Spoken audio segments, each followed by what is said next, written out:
Hello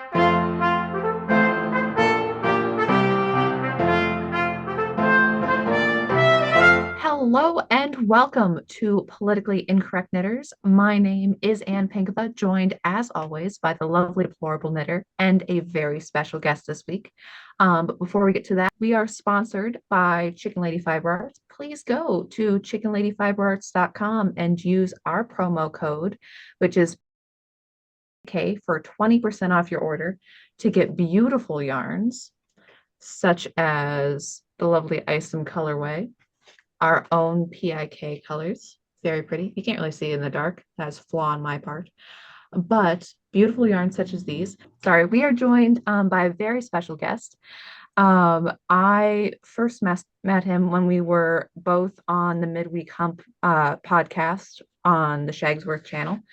And he reached out on Twitter a couple weeks back with the current conflict in Israel, saying that if anybody wanted to hear about what was going on the ground, that he would be happy to come on. And we're very excited to have him. Hi, everybody. My name is Mephisto. My real name is, I don't hide it. It's just hard for the English audience. My name is Shahar Cohen. So either Mr. Cohen, which I don't like because Mr. Cohen has always been my grandfather or my dad. But Mephisto is quite fine. The name comes literally, and the way I write it comes from my gaming days. I was a big World of Warcraft gamer, and my character and my main character there was named Mephisto. I wanted to write it correctly with A and PH, but gaming being gaming, that name was already taken. So I wrote it phonetically, and it stuck for almost 16 years now. It's just transferred to everything I do, which is fine. Just fine. That's funny. Say my husband's got a name that he's dragged around to every gaming account that he has that started with World of Warcraft too. So I completely understand. Yeah, a lot of gamers do that. Like I can already see my boy already kind of settling into some sort of name that is special, but he's got a long way to go. Yeah, it takes years. So not his final evolution of name yet.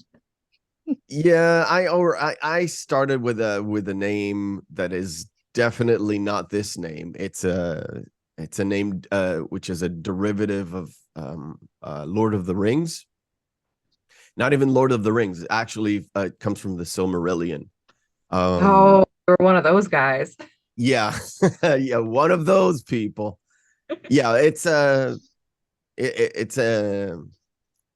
one of the names of one of the mountains. I just love it in Elvish, or in one set of Elvish, and in English it's pronounced the Black Mountains or the Dark Mountains. But I love the Elvish name for it, so that was like my first ever character. I changed it, of course. It's just not good. Is Mephisto like isn't he a Marvel villain, or am I thinking of something else? Yes, it's both a Marvel villain that I wasn't aware of, because it's I think it's a sort of a niche Marvel villain or something like that. Or maybe not a niche one. I'm just not a comic book guy. But because I love the gaming company Blizzard, the ones that make World of Warcraft. An earlier game to that was Diablo, or more specifically Diablo 2. One of the bigger bosses there was named Mephisto, which is Mephisto comes from an early Assyrian name called Mephistophel, which is one of their gods. But when the Christians went through the Crusades, all the different gods, all the different names of the gods that were on the way, so all the people that they conquered on the way to Jerusalem, the different god names just became a synonym for the devil, for Satan. So the name Baal comes from a Phoenician god, Mephistophel, Assyrian god. They're all different nations along the way to Jerusalem. So Phoenician is mostly around Lebanon. Assyrian is Syria, basically. You are into gaming, but you also do stuff with movies, right? Yeah. Yes. How did your YouTube channel start, I guess? Well, to be fair, I do have a gaming channel, but I don't use it anymore because I thought I can do both, but it's too much time. Anyone who has a YouTube channel that he puts anything into in terms of time, effort, all that stuff, you you're going down a certain path, and and especially when YouTube pigeonholes you into certain things, and you're like, you're okay, you're doing some knitting stuff. You are just doing knitting stuff. You can't do sewing stuff, which is adjacent. So you're either saying, well, I'm doing pop culture stuff. That means pop culture news. It could be anything in the entertainment business, but YouTube would rather you talk just about movies or just about comics or just about anything else. And sometimes it works that you do a little bit more broad things, and sometimes you just start on a path and you just go with that path. I made the movie channel because it was during COVID. The stuff that came on my feed during COVID was people reacting to movies. You probably have seen it. YouTube does that. If you ever think about a movie, one of those blocks that says recommended will be a first time reaction to fill in the blank movie. Now, I love movies. I've loved movies for a very long time. My major, we'll call it a major in high school, was film for about 3 years of high school. So I watched a lot of stuff that I didn't care for because it was the correct movie. But outside of school, I Oh, was a like, lot of bad I've art watched films, I'm guessing. uh a lot, but you know what? Today I do appreciate watching those, even though at the time it was mostly like, oh, we're watching a movie, so we've got like a 2.5 hour class, which is mostly spent by just sitting down and watching a movie. It's like, how great is that? But you forget there's another extra bit where you actually talk about the movie, try to analyze it, break it down, and all that stuff. And all that stuff that I didn't quite like to do, which to me was too artsy fartsy, came in at a clutch moment now that I'm much older and doing that. Even though it was like silly high school stuff. But yeah, it so when you do watch a movie that you really like or you are excited to watch or rewatch for the very first time or 20th time, that little information comes in handy when you're trying to see what they tried to tell you, even though this is like Lethal Weapon for some reason. So the thing that came on my feed during the pandemic was a lot of these first time reacting to movies, and all the movies there were like movies that I've seen countless times. It's like movies that are in my top 100 or my top 20 or 50. It's like, yeah, I've seen this before. And the most interesting thing was to see the reactions of various people, mostly young people, to that. And I was thinking, well, I do have a camera. I can watch movies. I have access to lots and lots of movies. I can just turn on my camera and do that. Evidently, doing that is recording that is super easy. Really, really easy. It's just watching a movie and reacting to various bits in it. Doing the editing for it is a whole different thing. So I started doing that. Uh, but as I was trying to do something that resembles a good reaction video, um, I was already talking to a different YouTuber. I have a gaming YouTuber that he's about 350,000. I think it was at back in the day. Now it's a little bit more. But he used to do meetups that when YouTubers never did meetups, started in 2016. So I could literally send him a message, like a private message, and I would have gotten feedback. And one of the things when the pandemic hit was he wants to do other stuff outside of gaming. And I was getting into doing some movie stuff. And I told him, why don't we do something together? And he told me, look, I've been doing this for about 8 years. People constantly say, why don't we do something together? But they never follow through. So I said, okay, I'll follow through. What do you want to do? And he said, I want to have a show on a separate channel that we do live. And it's about movies, but just talking about movies and not current movies, old movies. And I was like, dude, it's exactly the type of stuff that I want. But he wanted it more structured. And I said, okay. I wrote a synopsis of a TV show, like a TV show, not a YouTube show, which is picking a movie, asking the audience to go and specifically watch a movie, and then we just discuss it for about a couple of hours. But in order for it not to be so monotonous and just breaking it down artsy fartsy style, we put in a few games. And that's literally became what I do now on my show on Saturday afternoons for the Eastern times, where we do exactly that, including the games as well.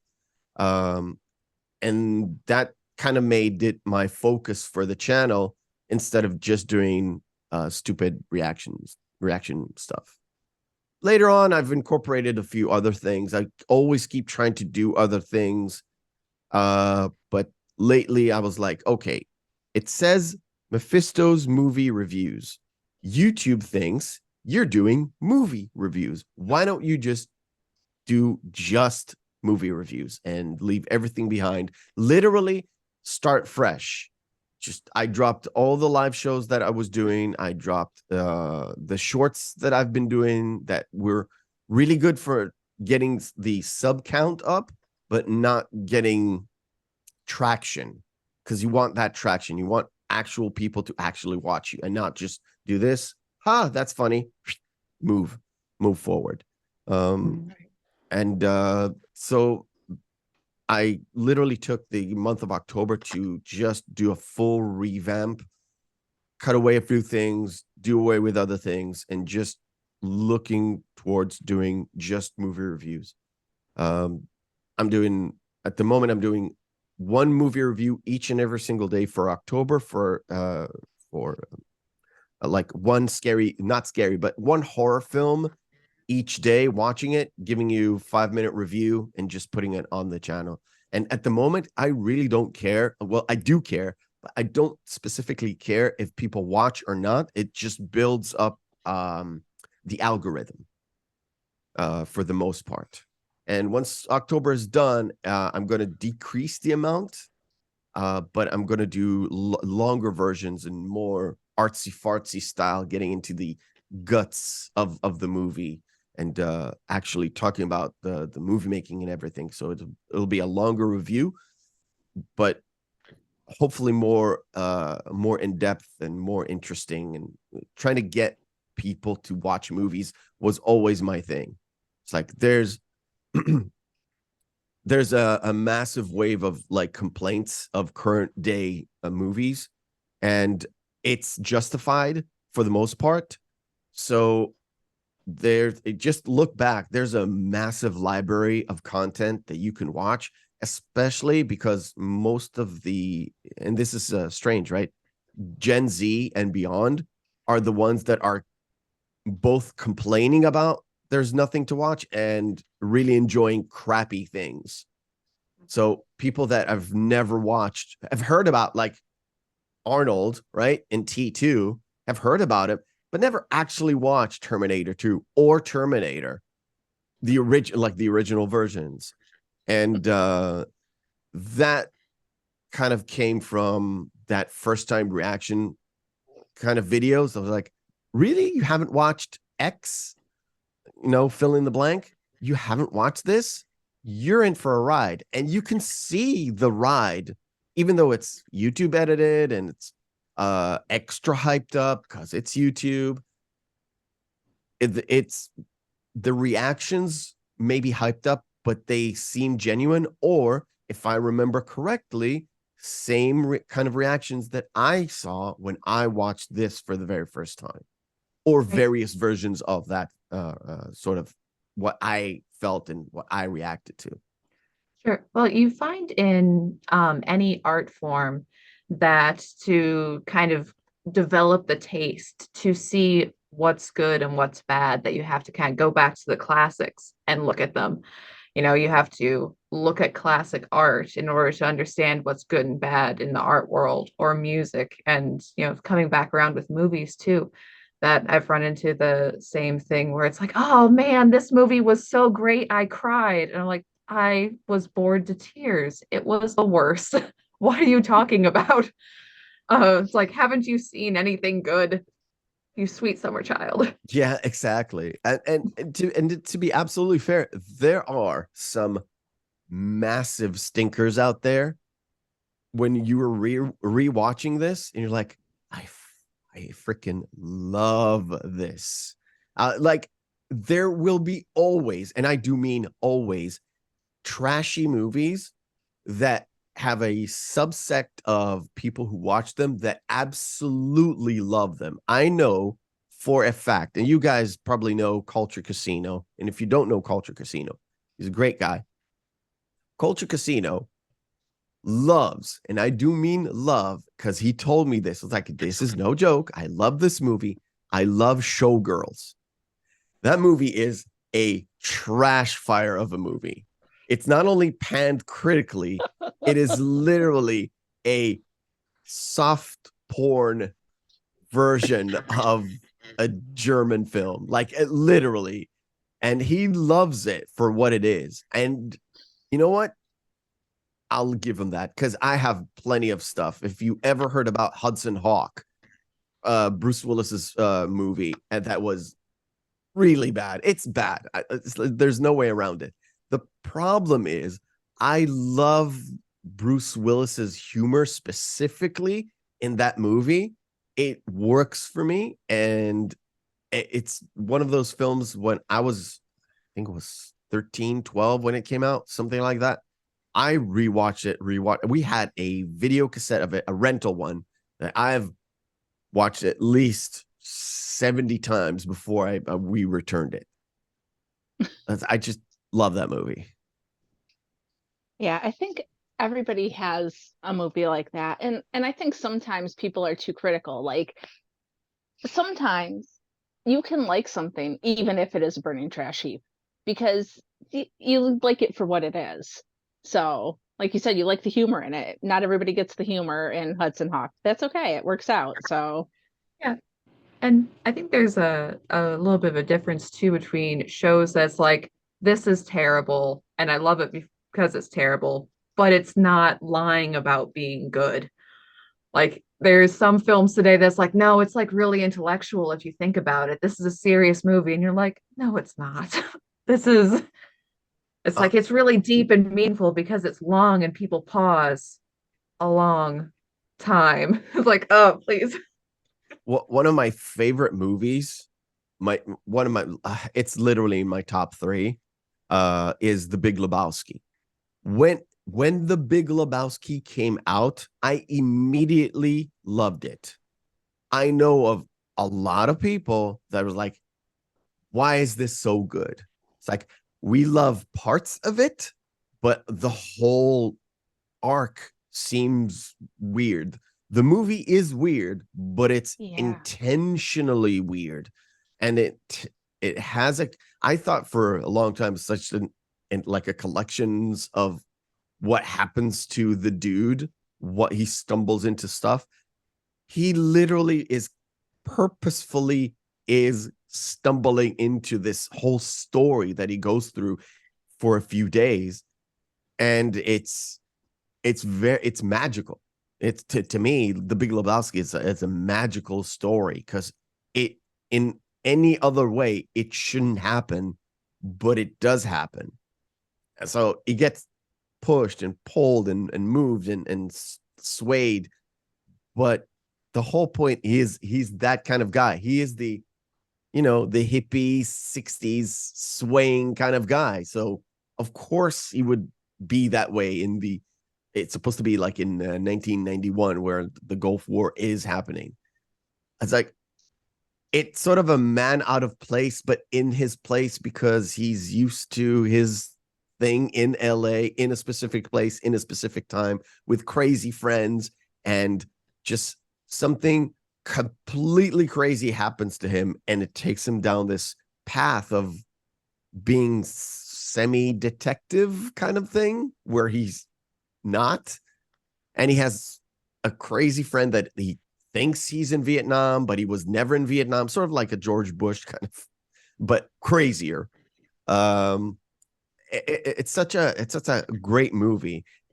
And again, watching other people watch it as a reaction video, and you get the span of human interaction and reaction to it, which is very interesting because I've seen it back in the day when I watched it and talked to friends and stuff.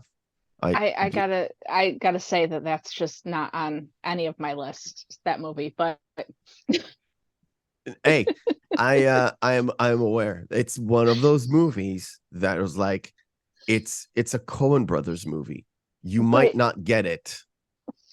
you talk about that movie the same way my husband talks about that movie. So I've just gotten in the habit of being like, okay, perfect. Go. Okay, you enjoy that. I was just thinking that our friend Tabitha of Murder Knits, she adores that movie and knit the sweater. Like she was so proud of herself. Except it was like overdone, so it was almost to your knees in this big mousy sweater thing. It it was something. Well, if she's living in a cold environment, I think she did it on purpose. But yeah, I get it. I get it. It's a specific movie. It's Let's just say this. I think an earlier movie to that one before that was Fargo. And when I saw Fargo for the very first time, I was like, what am I watching? Why am I glued to the screen? I don't know why. I'm not sure I even like this. Rewatching it several times, it's like, this movie is genius. This movie is so genius because you basically have the dude, but not really, in the form of this pregnant lady from, I think it's South Dakota or North Dakota. I don't remember. It's Fargo very, is North Dakota. it's North Dakota. It's so specific. It's so of that place. It is so of that time. And it's the unlikely heroine of that movie. And you're like, why? And again, there's so many crazy things happening in that movie. And you're like, why? You're literally, the first time you watch this, like, why is this happening? Why is this guy shoving this other guy into a wood chipper? What the hell is going on here? I, But yeah, redoing it, rewatching it, and you're like, oh, this is amazing. This is really amazing. okay, I admit, Or you don't get it. or I don't get it. I admit I've never seen Fargo. I've been to the real place many times, and it does feel like tipping off the edge of the world upwards. So it And has kind of a spooky feel about it. it's specifically at a certain time. I'm not sure if it was like January or February, where it's constantly snowing and it's constantly white I do and know that part. white and misty and eerie. And the title is Fargo because Fargo is a character in the movie that is constantly there, but you don't notice it because it's the environment. If you ever heard anyone to talk about Batman, Gotham Yeah. as a city is a character in the Batman comics and the Batman movies. Whether it's done correctly or incorrectly, that's a different story. But it's a place, but it's also a character because it gives the atmosphere to it. There, I'm done talking about movies. You want to talk about Israel-Palestine conflict or what? Or not. I mean, I don't know. Hey, I don't mind. I really don't mind. I love escapism. I love going to those places and not think about where I'm living, what I'm doing. I hate politics with a passion. The problem is I'm really good about talking about politics I was because I'm about a to say that I was watching other interviews you did beforehand. It's like, wow, you're very knowledgeable. And I mean, it comes from living in the area. I mean, it's around you all the time, I'm sure. But I'm also kind of a history buff, and I kind of explained it haphazardly uh, a day ago or 2 days ago.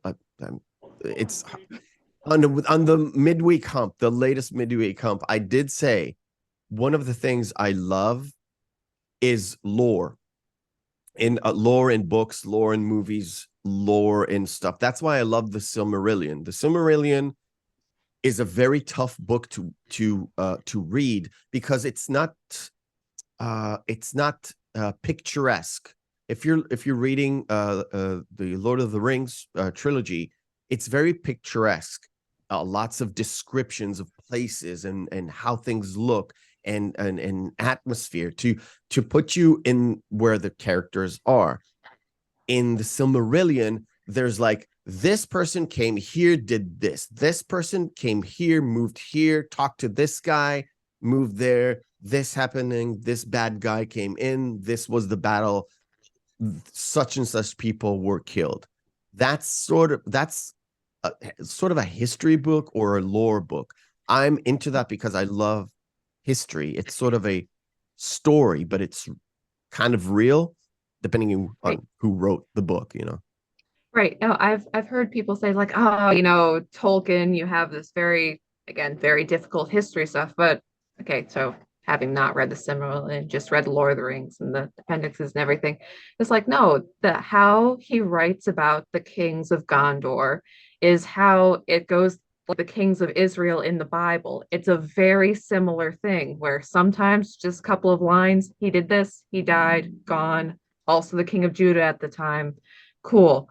But and then sometimes it's chapters and chapters about what this guy did and if he was a good king or a bad king.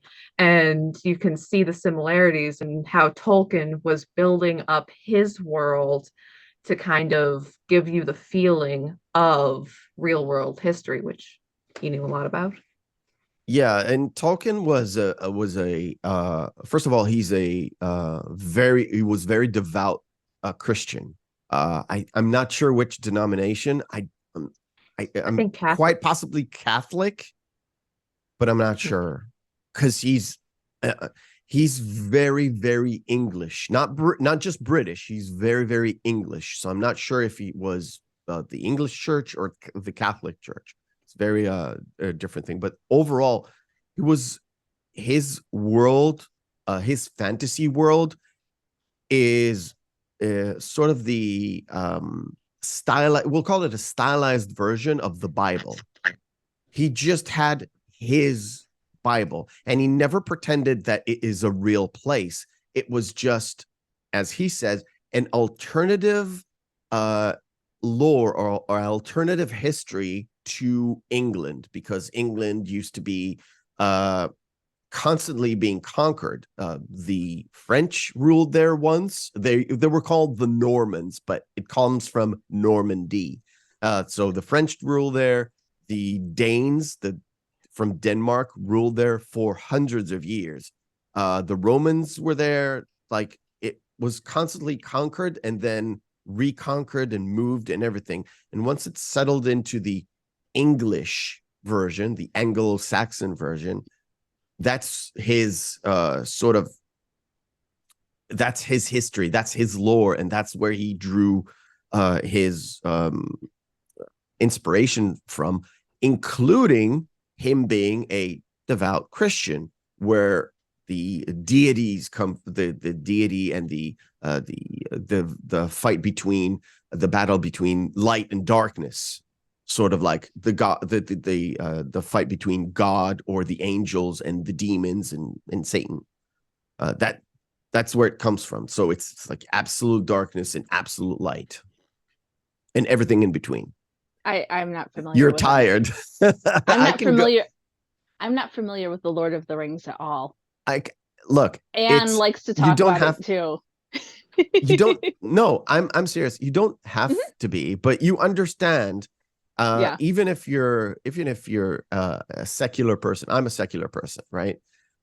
If you're not into the Bible story, which is fine, you understand various constants in the world: good, Hmm. evil, and there's in the middle that the gray area where you're like, I'm not a full like, I'm not a sinner, but I do sinful things, but I'm aware of them.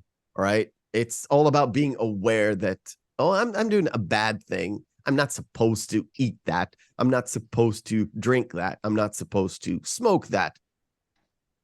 And other things. I was just, eating and Yeah. drinking is not considered bad, but if you do things to excess, that could be it's self-deprecating, self-harming, in a certain way. So I'm just saying there's murder is bad. You don't murder every day or any time in your life, but you don't necessarily do good things, which is, oh, I give to the poor every day. You don't necessarily do that, right? Right. It's Yep. that middle part where we all kind of live, where we aspire to be better, which is going more into the light, or we just let ourselves go and just not go into the dark, but be consumed by the dark. And we don't. Sometimes we understand it, sometimes we don't. That's literally Tolkien. That's literally Yes. Tolkien, and you don't have to read it. It's sort of it's a human thing. Yeah, no, A but that's human the thing. most understandable way I've ever heard anybody describe it because, everybody gets bogged down in the plot and the story and but that makes it make sense and it makes it actually something that I might be interested in at some point in time because if you look at it like that, so Because it's like I said, it's artsy fartsy, looking at the meaning of things rather than right. reading that Gimli just talked to Legolas and told him he's just an elf, and that retort. And you can see it in the movies if you've seen the movies. There's a total arc, and it's in the books as well, but it's a little bit written a little bit different. The fact that it's sort of if you strip away the word dwarf and strip away the word elf and insert, oh, an Asian man and a European man and their sort of interaction, or a guy that was born, if you go to Greek times, if you know your Greek times, Greece was never big Greece. It was most of the history, it was just towns. So you had Athens, which is a completely different town, Thebes, different town, Sparta, different town. They all had semi-culture Greek, but it was mostly Spartan culture, Athens culture, Corinthian culture, that sort of thing. And there were sort of city states that had certain governance and also had their own culture. And sometimes they worked together, sort of an alliance, but they were all always, oh, I'm from Athens. You're just a lowly Thebesian, right? And it's the same kind of a relation that you have between Gimli and Legolas, where they do work, they have gone through battles together, so they're not a dwarf and an elf. They're a couple of friends named Gimli and Legolas, and they figure it out at closer to the ending of the book, where there's why it's so good in the movie, because in the book it's kind of a different and written in a different way, but in the movie it's very much concise to sort of a sentence where I'm going to die here because it's a battle. I'm going to die here. I never would have imagined I would die here with an elf. And the retort is, how about dying with a friend? And that's like, it blows your mind because, yeah, we've just went through a whole year's worth of battles and terms and tribulations and all that stuff. And I didn't expect talking about Tolkien today, but okay. Well, it's one of the great things with storytelling that you can take something like that and it can be applied to many different things and not just, locked in its own thing. But yeah. Yeah, and Sorry. then I could see Dracula there at the back, Oh, and I was like, yeah, it's think about if you read the book, the original book, think about the relations between Van Helsing and the younger guy who helps him. They have that sort of mentor student kind of a relationship, I think, if I remember correctly. And I I will admit I put it yeah, there because it was October. I haven't read it yet. I keep it's meaning a to. it's a really good book. I hear it is, It's a which really is good why I book. picked it up. So there's a relations between Van Helsing, not the Van Helsing that we know. It's the Van Helsing Not from the Hugh book, Jackman. What? not Hugh Jackman. Definitely not Hugh Jackman. More like the Van Helsing from the Dracula. From there's a movie. I think it's 1992. It's called Bram Stoker's Dracula. Dracula in that is Gary Oldman, one of the Oh, best portrayals of Dracula ever because it's very much closer to the book. It's not like not dead on 100% because it's a movie. And the Van Helsing there, I think it's Anthony Hopkins, I think. And oh his wow. sidekick is Keanu Reeves. And they have Wow. some sort of a relationship where it's a love-hate mentor student kind of relationship, which is weird. And then it just becomes more solidified when it comes more to the end, when it's downtime, when it's time to kill the beast, the vampire. So like I said, it's not just Tolkien, it's in most stuff. And if you're a Bible person, you can literally open up the book. If you like more specifically, open up Judges, right? Old Testament Judges, open up that thing and read one of the judges. Gideon is the best, which is the one of the more detailed one, where you can literally see him make awful decisions I was about to say I never because, liked Gideon much. yeah, I know I he had makes more sympathy with Samson, even though he failed bigger. And I'm like, Gideon, I'm like, oh, just stop whining. Just get stuff done. Gideon. Gideon does horrific decisions, and he was told to do something and he does completely other things, which is successful but not. It's like, I asked you to kill this guy or that people, why did you kill those people? Because I wanted to, something like that, if I remember correctly. There's in Judges, you see um the human experience, which is on the ground decision making, and some of them are more heroic, like Samson, and some of them are more conniving, like his name in Hebrew is Ehud ben Gera, which is Ehud, son of Gera. Is that the guy who assassinated the Yes, the and Moab king, the guy who yes. assassinated the Moab king. Yeah. Yeah, I know my Bible. I'm not a big believer, but I know my Bible. Well, at least my Old Testament. I'm not big on New Testament. I wouldn't imagine why. You know what? I'll tell a little bit of history. When I grew up, one of the things that kind of pushed me into movies is the fact that we had basically the one Israeli channel that was Hebrew, and but we had because it's antenna and that sort of thing, we picked up two extra channels for the most part. One of them was a Christian channel that was operating in Lebanon because Lebanon has a big enough Christian population. It's small compared to the rest of the country, but they had their thing.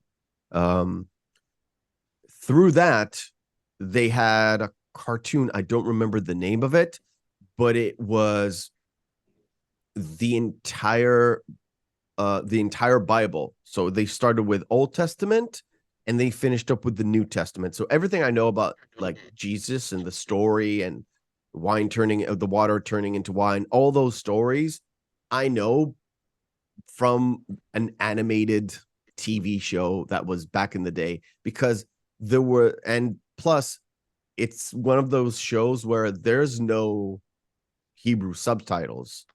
So there was Arabic subtitles, but it's a Lebanese channel. So I was forced to listen to English, and developed like talking and everything. And I can see it in my kids because they do the same, but with YouTube. That's interesting. So you are in Israel, right? Yes. Yes. I'm not near the conflict, but Mhm. I can feel it. We can feel it. Oh, I think many people around the world can feel it. Oh no. No, I you're can like, no, I hear the Actually hear feel rockets, it. it. Dan. Don't do that. I can In a literally metaphoric sense, you're like, no. Yeah. it's not metaphorical, it's metaphysical. It the we can hear the rockets, basically. The what you hear in the news, that cities were bombed by rockets. That's us. For the most part, yeah. It's not every day, and it's mostly taken care of by anti-rocket rockets. If you ever heard about the Iron Dome on the news, Mhm.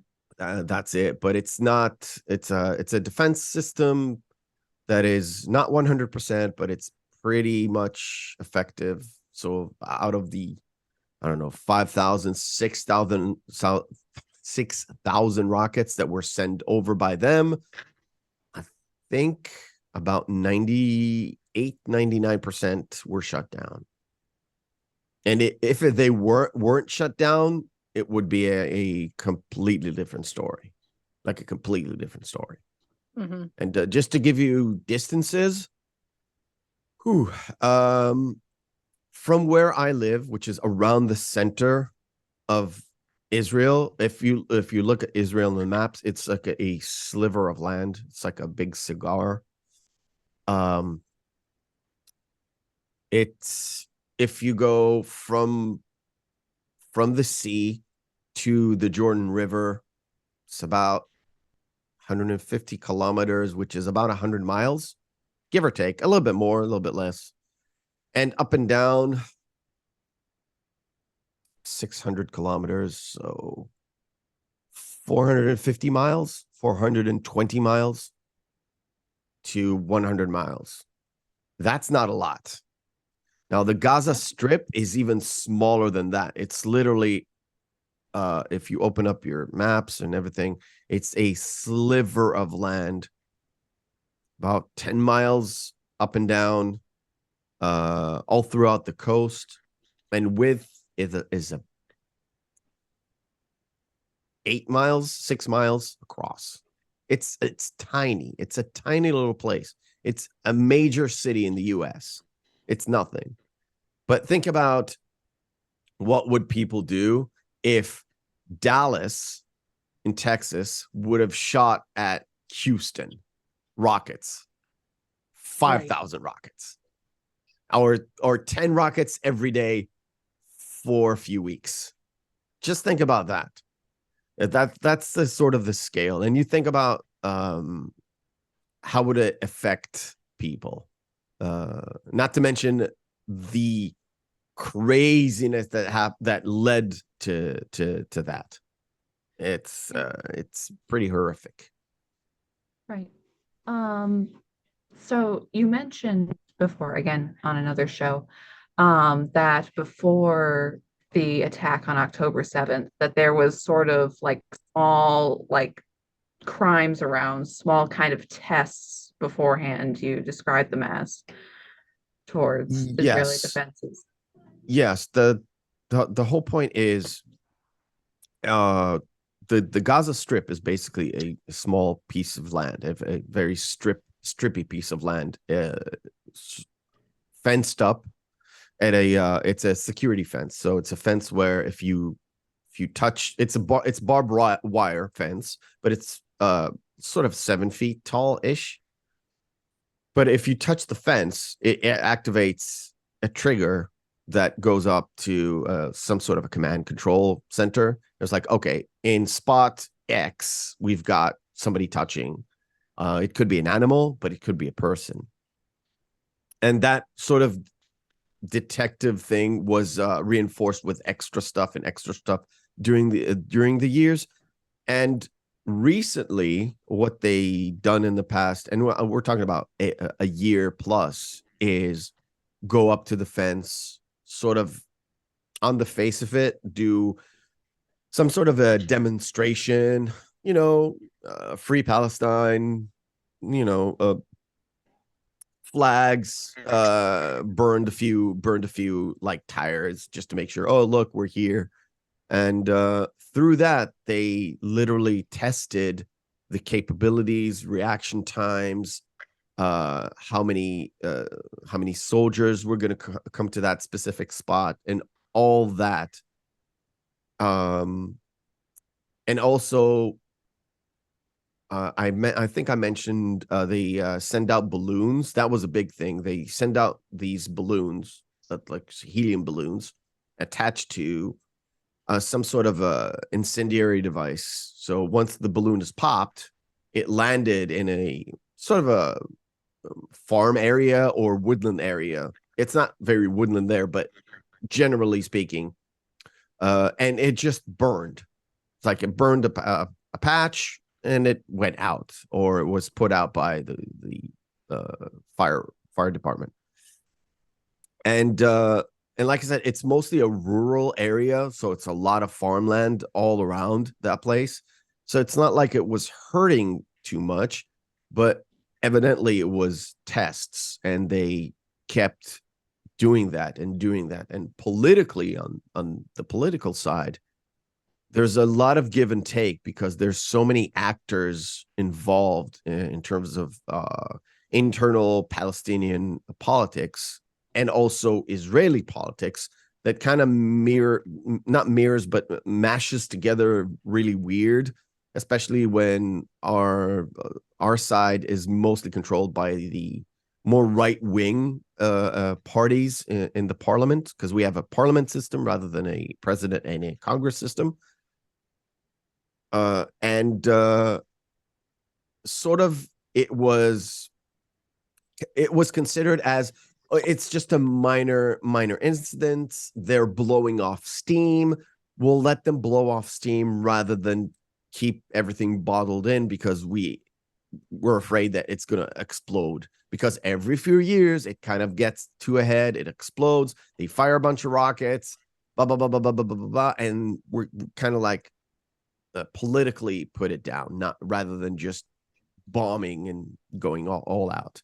And the whole point is, we're not trying to get to a point where we have to go back in there. We don't want to be in there. We were there. I was there when we had actual Israeli settlements there. Well, we pulled out about 18 years ago, and we said, like, we don't need it. You can have it. Like, you don't want us there. We don't want to be there. It serves no security purpose for people being there. We're just going to pull out and divert resources. And that was 18 years ago. Now it's something completely different, because we already been through a couple of major operations, that one of them we actually went in there because they were digging tunnels into our territory. And what we saw at October 7th is a plan that was set in motion at least 10 years ago. Like, at least 10 years ago. That was the thing. We want to break open in certain spots. And I've mentioned it before, the same spots that they've broken into and went into civilian territory, and also bases, because the bases are the outposts are on the way to defend those places. Everywhere that was in a tunnel, that there was a tunnel there, they broke in through the fences.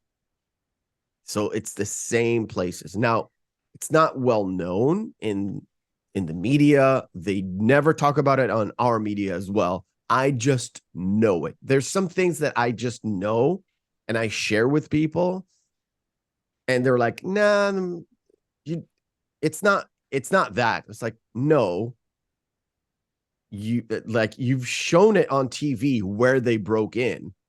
I know that everywhere that they broke in is where the tunnels were without knowing exactly where the tunnels were. It's just a conclusion. They'll get it. They'll get it. In a few months, when everything settles down, the war's going to be over, and they're going to start figuring out what just happened. So they're going to put in some sort of an investigative party, not a political party, an investigative party that is going to investigate the army, the heads of state, everything. It's like what happened, what really happened.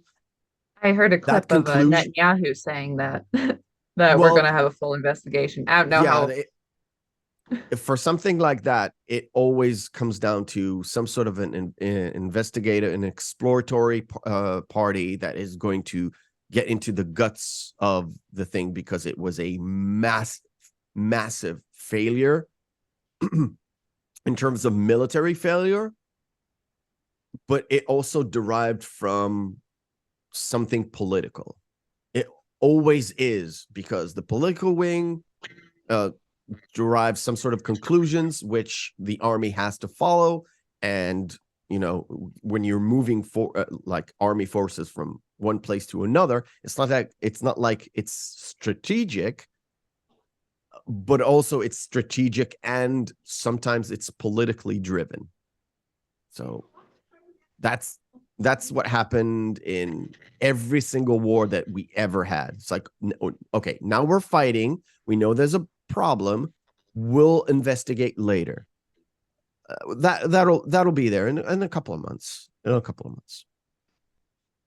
So you said that this is gonna all calm down in a few months. You think that it's not gonna keep going? I've heard people No, say over here it's the start of World War III. We got Russia and Ukraine, and now that's going on. And no, no, I don't think so. I don't think so. You have to understand how local this is. Like, uh, in terms of and this is something that I keep hearing more conservative voices saying, "Oh, we don't want like to pay for other people's wars, and we don't want to pay." I understand why you don't want to pay for the Ukraine war, which is completely messed up, but I understand why you don't want to pay for this war. Now, understand something in terms of how much you actually do pay. It's, I hate to say it, it's zero. When you hear Biden, "Oh, we'll transfer money to Israel, blah, blah, blah, blah, blah." Do you understand? The money is not like, "Oh, we just have a bank account with $6 billion. We'll just move it to Israel's bank account and they'll just buy their own stuff." No, no. What actually happens is Lockheed Martin builds planes and bombs, and Raytheon builds X bombs or whatever. They get paid by your government and they just ship it over here.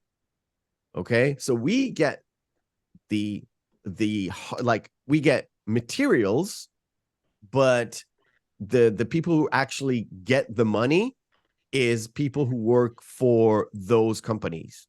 The military industrial complex is the easiest I can say, but it literally goes into American jobs.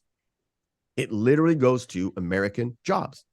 Every time you hear about aid to a foreign company, to a foreign country, it's mostly going into military aid or pharmaceutical aid, which is paying your own private industries, or maybe private, but it goes into your private industries, boosting up jobs. That's why America is considered warmongering, because it actually supports a lot of jobs in big pharma, military industrial complex, and adjacent industries around that.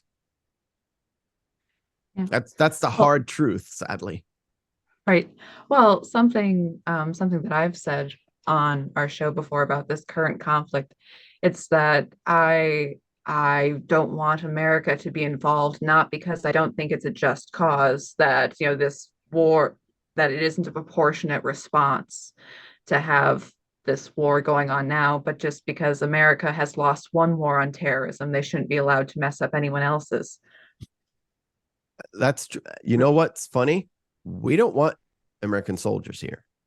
Mhm. Like, Yeah. officially, we don't want any American soldiers here. We would like to have uh it's sort of it's waving the stick.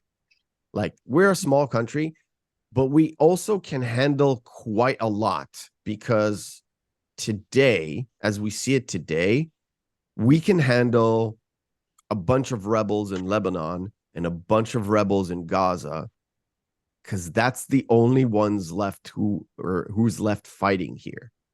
Syria, which is it's considered a big thing, or was considered a big thing, is not anymore. It's mostly it's big terrorist organization in Lebanon called the Hezbollah. Again, I don't know how much news you consume. It's a big organization. They have a standard army and commando units and everything, but it's mostly down to the ground. It's just ground forces and a bunch of rockets. So anti-tank rockets and sort of uh, not CBM per se, but uh, um, rockets that they can fire at civilian targets. That's what we have. It's not tanks versus tanks anymore. It's just people on the ground. That's why it's so difficult, because on both ends, you mostly deal with civilian population that are captive or being used as human shields or whatever. They sympathize with those organizations, those terrorist organizations, but they also have a similar culture, similar values, similar gods, basically. So they sympathize and they help, and it's their team, but they don't necessarily would like this conflict. By the way, both Lebanon and the Gaza Strip, where you see people in the streets going crazy and support the actions, some of them, I'm going to say even most of them, if they don't go to the streets and, yell, I'm not going to say what they say, but if they're not going to yell and support, what happens is when the conflict ends, the people in charge, the man with the gun, the tyrant that is living there, which is the terrorist organization, they show up at your house, communist style, take you out, and put you in a hurt locker. That's a good thing. And the worst thing is they take you out, they tie you to a chain, not a rope, a chain, and you've been driven in the streets. Like, they drag you through the streets. Look at this guy. He didn't support us. We just drive through main square of Gaza just to make sure everybody knows that this guy didn't support us. Not helped the Zionists, right? They didn't help. They just didn't go out to the street and celebrate when it was supposed to be celebration, because we needed to look like we are one people in the news. If you think about it throughout history, that has been going on forever. Just to name a few: North Korea, Cuba, Venezuela. Take your pick. All right. So it's all about it's all about the subtle way of inducing fear into an otherwise peaceful people. That's why when I talk about these things, it seems like I'm humanizing the other side. We're all humans at the end of the day. All we want, for the most part, right, is to go out, have a job, so something to do that makes us enough money to make sure we take care of our family, for the most part. Okay, especially not. Look, the Gaza Strip is a third world country without actually being a country. They rely on Israeli jobs for the most part, and of course local jobs, but yeah, that's mostly trade and that sort of thing. And that's it. If you don't go out to Israel to have a job, either in construction or farming or something like that, you're just milling about, not doing anything, which is prime for some guy telling you, oh, and I'm talking about like the sort of able-bodied people, 21, 22, 25. Oh, would you like to have would you like to have to be paid every single week or every single month and just oppose the Zionists? Here, have a gun, have an important title, have this, and your family is secured. What would I pick? Being unemployed or fighting? Right. So that's what happens there. And it's just the vicious cycle all the time, where the man with the gun, the ruling section of that population has the guns. And even though they're not recognized by the let's say the international, like the UN or whatever, Europe, you're considered a terrorist organization, but you're the ruling section in the population there. That's who rules. They take care of logistics, they take care of food, drugs, all of it. They do everything. And by the way, most of the food and construction materials and medicine, you know where it comes from? Surprise, it's from Israel. Yeah, I've heard some people say online that, this is a fight because Israel is greedy of the Gaza Strip back. I'm like, Look, like the strip that they gave to them several years ago, they're just so hot for it back. you know what's crazy? I've been stationed in the Gaza Strip uh twice when I was in the army. Both times in the same place, which is weird. Normally you don't go to the same place twice in the lifespan of the conscription days. Okay, uh, think about, it's like going on tour in Afghanistan or going on tour in Iraq as a deployment as in the army. You won't necessarily go to the same place, maybe in the same city, but not specifically in the same spot. But never mind. I'll give the Gaza Strip one thing: they have the most cleanest, most beautiful Mediterranean beaches I have ever seen. And I've been to Italy, which is also in the Mediterranean. I've been to Turkey, and where it's not there's a portion where it's the Black Sea, there's a portion where it's the Mediterranean. I was in the Mediterranean. All those beaches have nothing, including the Israeli beaches, nothing on the Gaza Strip. For some reason, they're very clean, even though they don't have a department to clean up the place. They don't have like an environmentalist a wing to the Hamas or whatever. They're just clean beaches.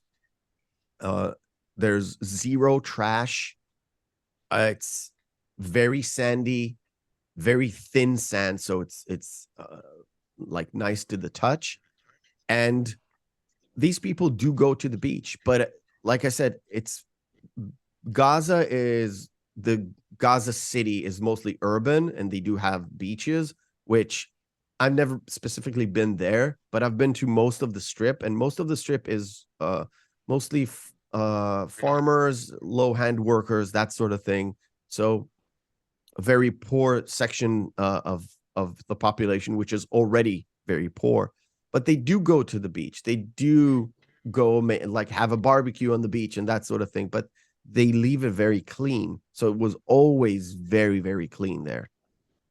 And I've been to literal foot patrols on the beach for going up and down the beach. It's amazing. That's the one thing they have. We don't need it. We seriously don't need it.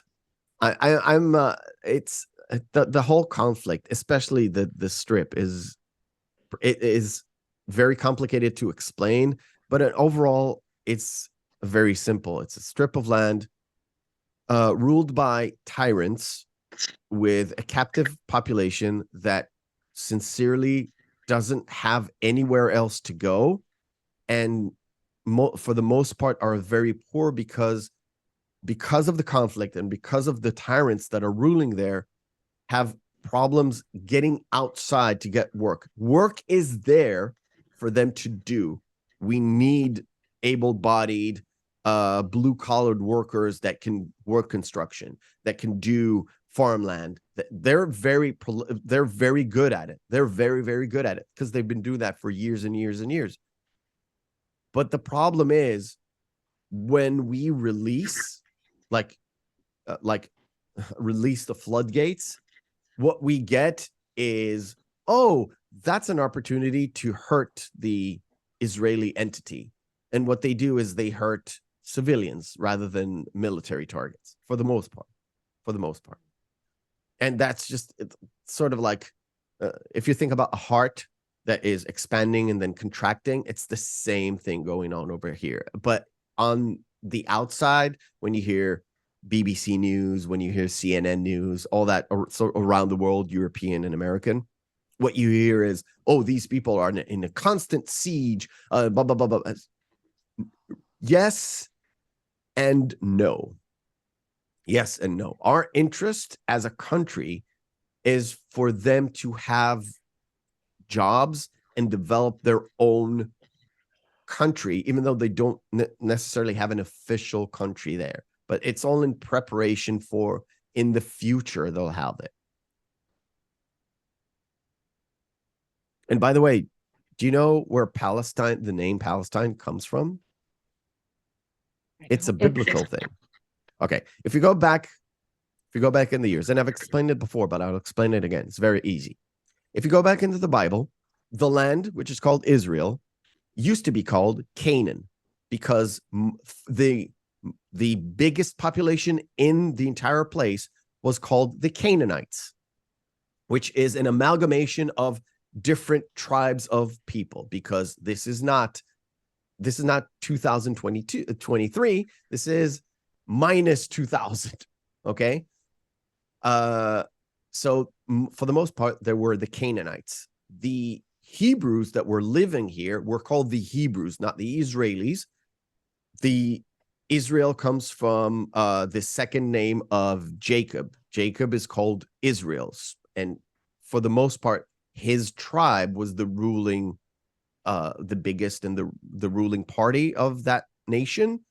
And when there was a drought, one of the places where the entire, like even the Canaanites, what they did was go through Egypt, because Egypt, there's a big section in Egypt where it's, you think about Egypt, you think about pyramids and sand.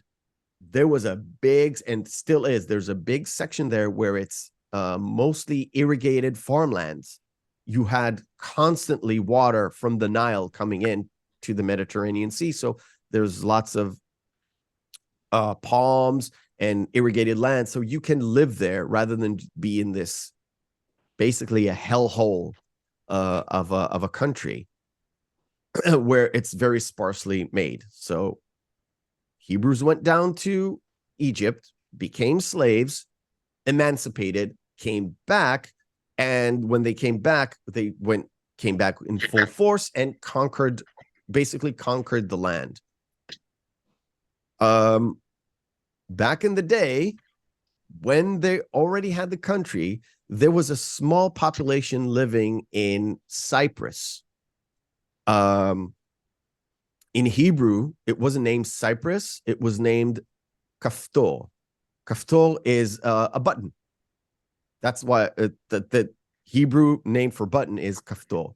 The people living in that island came over to Canaan and established colonies where, if you hear in the news, Ascalon, Ashdod, that's where they lived, and Gaza. Those are towns on the beach, right? They're literally towns on the beach. Those were the Philistines. That's where they lived. They had a deity called Dagon, which is a fish head. If you know Samson, that's the temple where he ruined the temple and pushed the pillars and ruined the temple. That's the temple of Dagon. That's one of them. And when the Babylonians conquered the entire land and subjugated the Jewish or the Judean population, brought it over to what is modern day Iraq. The people who were left there, the people who made an alliance with the Babylonians, were the Philistines, and now the entire land is not Canaan anymore because there aren't any more Canaanites because we conquered them. Now it's Philistines. And again, they didn't live throughout the land. It was mostly the coastal cities and a few sparse entities around and a few people in Jerusalem, because Jerusalem was almost about 5,000 years old. It was originally built by a people called the I forgot. In Hebrew it's Yevusi. Javusites. I don't know. It was built by them. We took it over, and again, it was a small little town and got developed during Judean times after everything. Where was I? So, sorry for the history lesson. So because the Philistines ruled after the Babylonians took over, the name of the entire place is in the maps and everything. It's called Palestine. So when the Romans came in here, Palestine. When the Christians came over here, Palestine, because that's where the Philistines live. There, history lesson over. Sorry. No, it's so interesting. And like, I am so glad that you came and got up so early to talk to us, because on purpose, I haven't been watching a lot of news because they just do this thing where they just make it so that you're so depressed after you've watched it that you can't even function. But talking to you, it's not what they're portraying. It's not this I haven't even gone to the bloody stuff on purpose. I just wanted to explain sort of the overarching what is here, not going into the bloody stuff, because I seriously, just to understand the numbers that are currently are, if you convert them into any other country, is I think somebody did the math. If what in terms of casualties, okay? In terms of casualties, if you look at the numbers that happened compared to the population of Israel, and you turn up the population to American population, we're talking about I think it's 45,000 dead. Something like that in a span of a few hours. So it's not 9/11, it is 10 9/11s all at the same time in different parts of the country, all at once. Just that's the numbers. And also to compound that it's not just explosions, it's very interpersonal brutality. That Yes. this wasn't just a war strike, that this was vicious. Yeah, this was 1-to-1 1-to-1 combat. It's not like, again, it's not like it's a couple of a couple of towers collapsing. with people in there that just went out to work. It's literally like think about a quiet Sunday morning, people off to go to church, people off waking up late, and suddenly there's a man in the house with a gun, and he fires the gun. And we're talking about, let's say, rural Minnesota. Think about rural Minnesota, or like literal South Dakota. In almost any town that I've seen, except for the bigger ones, it's sparse, like sparse villages, about what, 1,000 people population, maybe even less. Some of them are like 800 people, because when people grow up, they don't necessarily stay in the village. Sometimes they go to like the bigger cities or the smaller cities or whatever. They don't want to stay being a farmer. They don't want to be there doing some of them have like a local industry where they're working metal or they're working something. I know of a one place that not necessarily that got attacked, that is adjacent to them. There's a very small village, but they're working on a technology of cheese substitute. What they did was literally took the cheese, like the milk molecules, separated them from the lactose, and created a product which is an alternative to cheese that lactose intolerance can eat. So and in form of something that is affordable and sustainable. So you can buy milk, but not have the adverse effects of it. You can buy cheese to make, well, not, we don't eat cheeseburgers, but you can put on your cheeseburger and eat. And it's not the plasticky yellow cheese that you put on the hamburger. It's not even considered cheese. It's a cheese substitute, but it doesn't derive from, let's say, from soybeans or any other bean of sorts. So it's free of the estrogen elements of the soybean. So it's a good it's a good in between. But that's sort of the same industries that they have. It's either farmland, some sort of a factory that does metalwork, or high tech stuff like cheese alternative or something like that.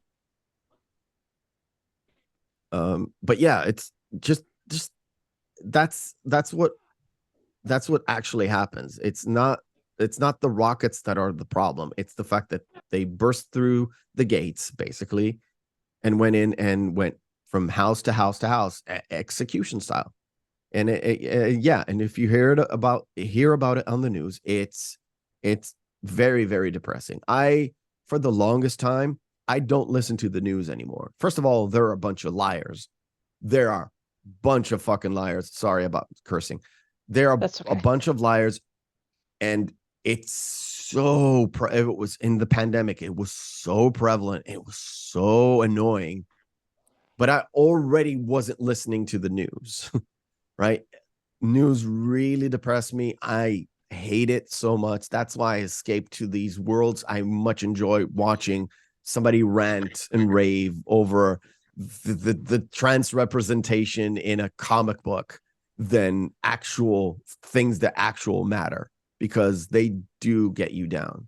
And that's why every time I do consume news, they always depress me and they always make me mad, because I can hear the truth between the babble of lies that they keep selling us. And I'm talking about just our media, which is teeny tiny. I know I can go on and on, but yeah, you're most gracious letting me talk. I do love talking too much. Well, like I said, though, you've got so much information that I would rather hear from someone like you, who's going to tell us what's actually going on and what it's like, and then listen to the news, because if you listen to the news, everything's on fire, everybody's going to die, it's the end of the world. And so you can only consume so much of that before you just go into a spiral. Yeah. But I wanted to ask specifically, I know that several of our fellow knitting podcasters, I guess, are Orthodox Christian, and they that there was a church that was destroyed that was they're very concerned about in Gaza. I don't know if you knew anything specifically about that. I don't. I don't. I'll tell you one thing. This is serious. If you see on the news, especially if you get it from the from a source like Al Jazeera, which they have lots of reporters there. If even if you don't, it's fine. Even if it's on the ground, people, you don't necessarily know what actually happened. I'm telling you this right now. If you hear about a church being destroyed, a mosque being destroyed, that sort of thing, it first of all, it's not necessarily from today, because the conflict has been going on forever, and B, who blew up the church, who burned the church down? Is it actual planes, Israeli planes, or was it a building next to the church, and then what they did was just knock it down or blew it up and have, oh, look, they blew up this and they also blew up this. I saw a picture of a destroyed mosque, and it's like, look what the Israelis have done. And the time date was like October 9th of 2023. But I've seen that picture twice before, two different conflicts.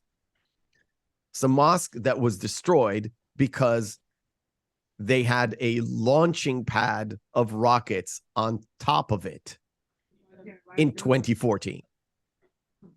Yeah, that So with there was a big controversy about a hospital blown up. It's like, okay, it wasn't blown up. Okay, well it was the Palestinians' rockets. Okay, so they were firing rockets from next to a hospital. I'm like, I wonder why they would do that if they were so close to civilians. And they blew up their own hospital or the parking and lot next to it's it, or exactly. yeah. Now, if there are lots and lots and lots of Palestinian activists, are not, by the way, they're not necessarily Palestinian, but they are Muslim activists, and they're using this conflict to do the Free Palestine. It is the same tactic that BLM uses. They're not necessarily for black people. Otherwise, they wouldn't riot inside black neighborhoods, destroying black owned businesses. That was the entire illusion or delusion that people had, and during the summer of love. It is a taste, just a taste of what's happening here for since 1994, at least since 1994. It's using people who don't understand what is going on here day to day, like you guys. And I don't blame it. You have your own lives, but we're talking about people with influence that are spewing out complete lies. I've seen 800 dead in the hospital incidents, 1,000 dead in the hospital incident, 400 dead in the hospital incident. And then you see the picture, and it's a burned out, not exploded, burned out parking lot. There was a rocket that was sent over here, not very far from here. The one that actually did hit, it went through, like all of our houses are brick and mortar. Okay. It hit through a balcony, went down to, I think it was like a bathroom, like a big bathroom, not a small commode. It went through and it created a fire. It didn't explode. You would expect a rocket to touch down and just explode. That's what I expect. That's what I know from the army and everything. It went through somebody's balcony, which is brick and mortar, and mostly, usually it's reinforced concrete, but it landed through whatever, through into somebody's bathroom and created a fire. It was so minute, the guy could open and close the door like he could touch the handle, opened up the door, looked at the fire. He took a picture of like a video of it, opened up. It's like, oh, it's a fire. And it closed the door. The door still was on the hinge. You would expect it to not be on the hinge because, rockets, explosion, all that stuff. That's, I don't know where I was going with this, but that's just the stuff that they're using. It's to create fear because it looks bad, but it's not as bad as a complete building going down on their side. And on the news, you're like, okay, this guy has got a minute problem on the Israeli side, but look at this building or a church or a mosque going down or a hospital going down and 500 dead. It's, let's say it's easier for them to be the underdog here because they are the underdog, and the underdog story is always more sellable. But what they do is take the underdog story and exaggerate it 10 folds, 20 folds, 100 folds, because it just looks bad on TV and it gets the population riled up. And when I said the population, it's the immigrant population around Europe and in the United States, mostly in Europe, that, take to the streets and go crazy. Mm-hmm. And it's interesting that you compared them to BLM because it's funny in the knitting community, which it's such a strange place to be in, but all the people who were all about Black Lives Matter are now all about like free Palestine. Like they're all it's this mindset of it's called it's the minority adjacent thing. Have you ever seen, you probably, if you're on Twitter or on Instagram, you probably have seen Queers for Palestine. Yeah. The LGBTQ, whatever you want to call it, the gay community. I know the gay community because I'm literally half, my brother's gay and my mother's gay. Okay. I know the gay community through and through. The unholy alliance between the gay community in the world, not here, in the world, and the Free Palestine movement. And it's not from today. It's for years and years and years. It comes from the minority complex. It's like, oh, I'm a minority. You're a minority. We are opposed against the man. And the man is the Zionists, the capitalist, the patriarchy. That's where it comes from. The successful. It's sort of like it is, because we have a tendency as humans to root for the underdog. All right. If we're not in it, if we're on the outside and we see, I don't know, a football team that is just happened to have a Cinderella story and it came into the Super Bowl. I'm sorry if I'm going all sportsy. And we have the big baddie, not big baddie, but the big team that always wins the Super Bowl. We root for the Cinderella story because it's a Cinderella story. We call it a Cinderella story because it's Cinderella that like took over the big baddie mom and the two sisters and married the prince.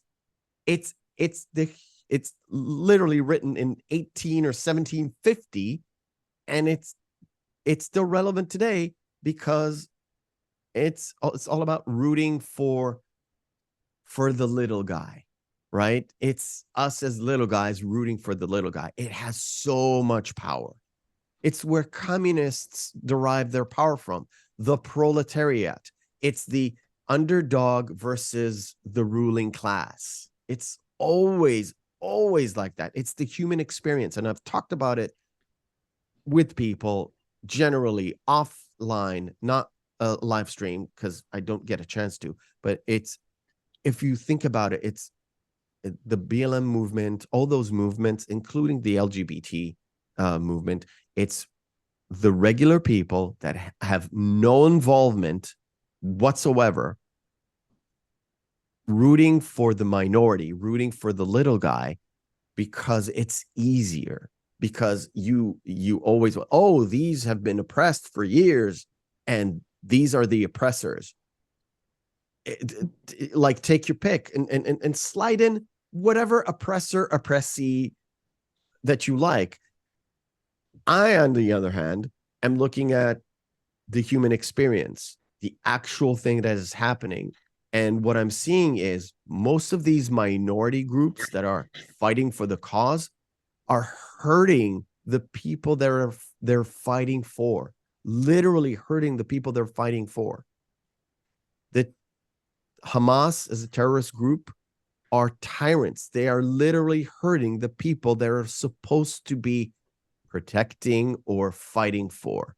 And George Carlin said it best. Freedom fighters, terrorists, fight freedom. They don't fight for freedom. That's basically it. Yeah. And I think a lot of people, I mean, I think this particular conflict has sort of woken up a certain segment of the population, but it's the realizing that, you know, strong emotions don't necessarily mean truth. Because people say they're fighting for freedom, that doesn't necessarily mean it. Because somebody smiles at you and seems friendly does not necessarily mean they're your friend.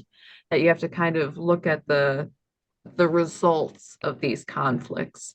Well, he's the little guy, he must be in the right. No, not every time. You have to, kind of be wise in looking at these things. Yeah. And I'll tell you what, I'm being completely honest, and I was every time somebody put me on and talk about this subject, is we have done some really shitty things, like really, really shitty things. Our reactions to certain things that were happening, like terrorist attacks or whatever it is, sometimes we went overboard, really, really, really overboard. I admit that. And it doesn't change the fact that most of the things we do horrifically is because we have a history of conflict. I'm talking just this conflict. We have a long history of this conflict where every time we extended our hand for a handshake, it was either shooked and then, did this behind the back, right? Or simply we extended our hand and they extended their hand, and what they did was slap our hand. If you don't know or do know, during the 2000, around 2001, before September 11th, before everything, what happened was there was a big meeting before Bush went into office. It was still Clinton, our prime minister, and their leader at the time, Yasser Arafat, who was a terrorist. Just, we'll call it a reformed terrorist, but still a terrorist. Sat down for a big meeting in Camp David, and what they tried to do is to have the final resolution, not the final solution, the final resolution. Okay. And the offer from our side was, okay, you want us out of these territories. We're willing to pull back settlements and give you 98% of the contested territory. 98%, 97%. There's differences here in terms of history. Let's say it's 98%. Okay. And Yasser Arafat went, yes. And then they left the conference unresolved. They said, we're going to have to resolve it like without American interference. So, one-to-one person or teams of negotiators in Israel and Palestine, or sitting in Jerusalem or sitting whatever. And we'll like do the fine details. Then, oddly enough, they started the conflict, a conflict, one of many. And we were like, what now? And from 2001, we're very wary of any agreement with anything to do with the Palestinians, because every single time we sit down, there were many talks. There were the Sharm el-Sheikh talks, and there was that talks and this talks, and always talking big and then nothing behind it on both sides. And it's because we have been burned badly by the 2001 kind of talks, and it's a big problem. It's a big problem. And yet, like I said, we have done some shitty, freaking fudged things. Okay, I'm trying not to curse. I'm sorry. We've done some really horrific things on our side that we were not supposed to do. And yes, every time there's a conflict, a lot of Palestinian civilians do get injured and killed, and it's women and it's children as well, because these terrorists live amongst their people, and their people are captives. And when you hear about human shields, that's the human shield. If you don't know or do know, if it's known around the world or not, there's a major big hospital in the Gaza Strip called Shifa. That's the name of it, okay? Underneath in the bunkers below that hospital is the main leadership of Hamas. Surprise, okay? I've seen it on the news yesterday. Oh, the Hamas is sitting under Shifa. Yeah, we know. We've known for about 20 years. We know. How come it's on the news now? Why? Is it maybe a prelude for an attack, perhaps? But it's always been there. Like all of our hostages, everything, it's there. They're there. And they're counting on the fact that if Israel blows up a hospital, it's going to look very bad. You just saw the fire in the other hospital that is in Gaza, the other one. Okay? It's basically a clinic. But it's not a clinic, it's a hospital, and immediately it's 500, 800, 1,000 deaths. Women, children, sickly people got killed. Do you imagine what happens if we actually bomb an actual hospital? It's going to be an outrage. That's the situation we're looking at. And it's sort of the uneven coverage too, that the outrage of the attack towards Israel is very quickly forgotten in, oh, well, shouldn't we have peace now and a ceasefire now? And it's like that should never be addressed, that people can only die on one side of a war, and there's never any sort of repercussions for this, that Israel provides, water and power, but if Gaza flings rockets over your border, oh well, that's just them, aren't they quirky and fun? That there can't be a end of any conflict from them going forward. Yeah. Think about this. Did France provide water to the Germans in World War I or II, or in the 1400s ever? Like in any conflict, do one side give water and power to the other side? No, never.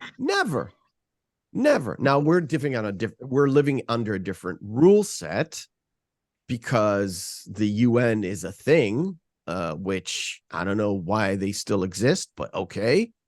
We're different, living on a completely different rule set, because Israel it belongs to the Western world, because we're a well-developed first world nation. If you look at the streets, it doesn't look like a first world nation, but it is, okay, with water, self-reliant on water, power, food, and high-tech technology. Cut to the Palestinians, not so much, because it's a third world country living adjacent to a first world country, and they're depending on us for lots of different things. Now they in the Gaza Strip, they do create their own power. They do have a power station, but most of the fuel comes through Israel. It's not Israel's fuel; it is their fuel through different channels. But if we block that, they have no power. So we cut their power off. What country that is in a war with a different country supplies water and food and power to the other country? And by the way, if we're talking about casualties, right, we still have 200 bodies. I'm sorry to get graphic. We still have 200 bodies that we cannot identify, because these people have gone into houses. Okay, I'm not going super graphic. Going into houses. Most of these villages has a safe room. It's not a vault. It's a safe room. It's just reinforced concrete. That is it. The door is just a regular door for the most part. It's not a door that you can shut and just, it's like an escape room or something. Okay. They went into houses. People were in the safe room. They couldn't open the room, so they burned the house down. Because it's a safe room, it's closed down. There's just enough air to go around, so they try to walk through the fire to get out, and they got killed. All right, or they were shot and then they burned the house down. So there's so much that a human body can take. And if you're not in the army, they don't have records on you. If you didn't go and like take a picture of your teeth that they can compare teeth to, because that's what they do, it's a problem. So identification is an issue. 200 people, that means at least 200 families or more, or like adjacent families, don't know if their loved ones have been captured, so they're prisoners, or they died. They just don't know. And I think one of the coroners said, the top coroner said that for some of them, we may never know. It's a big problem when it comes to Judaism, where we don't do cremations. It's not allowed in the Jewish faith to cremate the body and bury it or scatter the ashes. It's not allowed. You have to be buried, not even in a coffin. You have to be buried in the ground. So the ashes to ashes, dust to dust will be a thing. And when the resurrection comes, you have to be whole to be resurrected. That's the Jewish faith. So not knowing who it is and not being able to properly bury them is a big issue for some people. For me, it's not a big issue. For me, once I'm dead, I don't care. So I literally, you can put me in the ocean. I really don't care. But for the most part, for most people, they do. They very much do. And it definitely shows the difference between, cultures on either side. I remember hearing stories of Israel trading, bodies of soldiers for live terrorists, just Yes. because there is so much respect for the bodies, for the lives, of these men, that they would do that. And you kind of want to go, but live terrorists, they're just going to go back to, killing and the rest of it. That it's a hard thing. The sad truth is, there was an abductee soldier he was there for about, I think, 3 years, until they reached a settlement. And of the thousands, I don't remember the number, but it's in the thousands of prisoners. We found out later that the leaders from the thousands, like 1,000 people who got released, were the planners, the activists, the commandos that went out and killed people in this conflict. That's the sad truth. So what they say, what they usually say is, no, it's prisoners. They won't go back. They're bad people. They're not going to go back and do bad things again, right? It's mobsters. Once we release them from prison, they're not going to go back into the mob, right? Right? Wink, wink, nudge, nudge. It's hypocrisy. It's blind hypocrisy. And it's coming from mostly the European nations. They're still blind. They're blind to what is happening in their own countries. And it's going to go bad someday. Not today, not tomorrow. It's going to go bad someday for them. And they're going to wake up with lots of bad people in their backyard. Well, I think there has been an uptick of that in European countries and America too for past several decades. And I don't know, part of this conflict that I don't know really kind of affected me was not affect me personally, of course, but I hear a lot of stories of people immigrating from Europe because they have been harassed because they're Jewish now, and like governments in France and England won't pay attention to these things. So they have gone to Israel, and now they're attacked in Israel, and those same governments around the world are like, well, or Yeah. not even the governments that sometimes, we see all of these college campuses who are all hot for free Palestine now. That's like, and they're still not listening. They're still not seeing this. It's a happy fairyland for certain. It's the fallacy of acceptance. Acceptance is never a one-way street.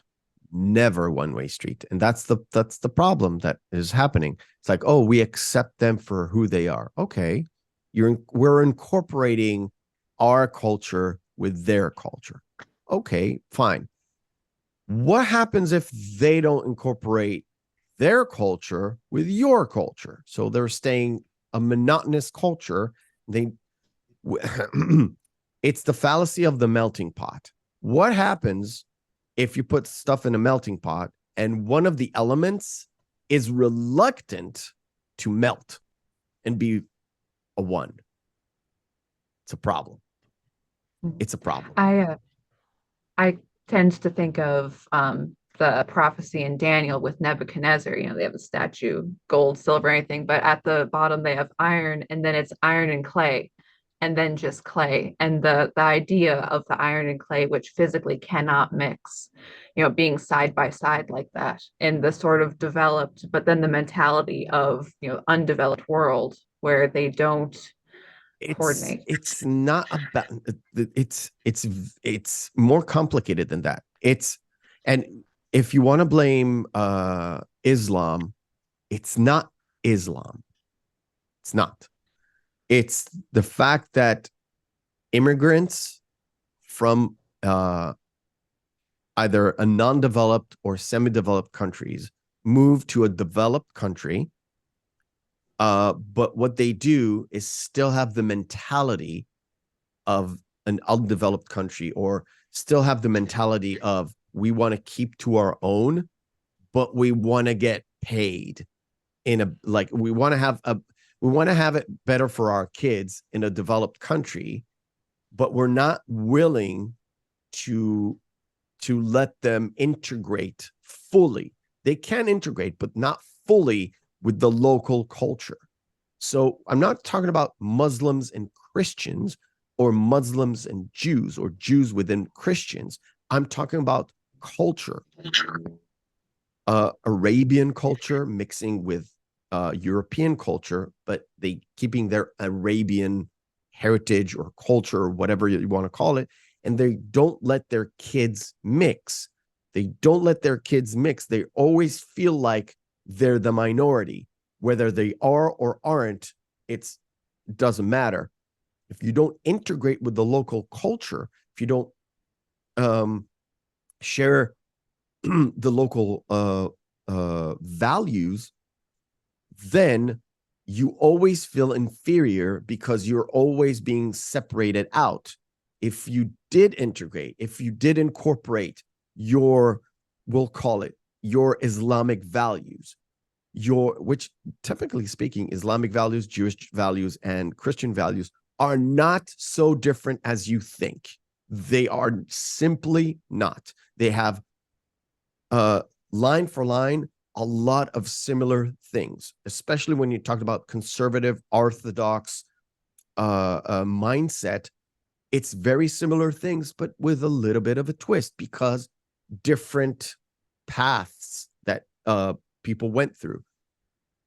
These people went on the Muhammad path, like their prophet's path. We went with the with the more Abrahamic Moses path. Christians went with the Jesus path, which is fine, okay. But when you talk about cultures, especially Western world and any other, okay, it could be Chinese, okay. If you don't marry into the Western liberal culture, you have a problem, because if you don't mesh with people, you're the outsider. And even though you're there for 4-5 generations, you're still the other because you don't mesh with us. You're not with our team. You have the, let's say you have the French flag, but you're not French. You're Algerian or Tunisian. It's like, no, but we've been here for 4 generations. We're French, but we're not. We're Algerians or we're Tunisians. That's part of it. That's specifically for France, but you can take that and move it anywhere. In Germany, mostly of the people who are Muslim and separated from everybody else, it's Turkish, former Turkish or Turkish population. That sort of integration. In Sweden, it's Syrian population, immigrant Syrians or immigrant Somali population. And it's all over the world. In England, it's Pakistani or former Pakistani. That's most of where it is. And they don't try to integrate with the Western world because they think it's bad. They think you should keep your old values. And that's not this generation. It's it could be 3, 4, 5 generations at least. That's the issue. It's not specifically the religion, but it's subscribed to the religion, because if you look at the stereotypical, that's what you find. Well, I've got to tell you, it's been just so interesting. I'm so glad you've taken the time to educate us and stuff, because there's a lot of stuff you know about that I think is just common knowledge because you are where you are, and the rest of us, we're trying to figure out what the news is telling us and what's real and what's not. And it's just been wonderful hearing your perspective on a lot of these things. I appreciate you coming on today. Thank you. It's been it's always nice to enlighten people about what's going on, and I'm much more connected to a lot of stuff that is not only happening here but also in the world, because I'm such huge into history and not political moves, but moves that are happening sways back and forth. And it's interesting to see how people quickly forget where things come from, where things are going, how things are moving. And for the most part, I get things right and I get things wrong like everybody else. But when it comes with a little bit of knowledge, you can see where the tide is going, basically. But yeah, Yep, for sure. Generally speaking, I always love to talk to people that are open to listen. I don't even need you to agree with me. All right. I really don't need you to agree with me. Just be open to listen, hear, and understand where I'm coming from. Mostly, and if it wasn't clear, mostly I'm looking at this not through religious way, not through even citizenship way, so where I belong, which team I belong to, is mostly looking at the human experience and deriving conclusions about what's happening today from what happened in the past, whether it would be the same, generally speaking, or not. And I I hate to say it, but I'm most usually am right. Sad. You know what's sad? I'm A little usually am modest. right about this. No, I'm usually when I do my prediction, oh, this thing is going to happen. It's mostly the bad stuff and not the good stuff. And I'm always surprised that I was wrong when the good stuff happens. Like, oh, that's nice. I would like the good stuff to happen. I didn't expect it to. You call it a A pessimist, pessimist. call it a Yeah. pessimist, a realist, I call it. But yeah, Pessimist is always pleasantly surprised, at least. yeah. It's the optimist that's disappointed. I Um, I hate living in that world. I would love to be an optimist. I'm more of a realist than a pessimist. I don't look at things always being bad. I don't think always things being bad, but when I try to predict what will happen, I usually am right when it comes to the bad stuff. It's annoying. It's really annoying. Look at this name. Take this name. If you do a search in YouTube, you'll find other channels, but this specific channel name is Mephisto's Movie Review with the apostrophe, and or search for the Real McCoy podcast, where real is two E's because it's a film reel. Uh, you can And you do find that every Saturday, right? we do that every Saturday, 3 p.m. Eastern and 12 p.m. Pacific, and whatever mountain and central it is. And That's it. We just ask our audience to go and watch a movie during the week, and we talk about it at the end of that in that weekend. And we break it down. We play a few games. Most times we have guests. Um, Sometimes they watch it for the very first time. Sometimes it's like their 100th watch or whatever. Sometimes they're more knowledgeable about stuff about movies. Sometimes less. We take anyone and everyone that would love to talk to us and be coherent in that sort of area. And during the week, it's mostly movie reviews from October till the end of the run. cool. Well, thank you again for joining us. And friends, don't forget to check out Chicken Lady Fiber Arts. We'll catch you again next week. All right.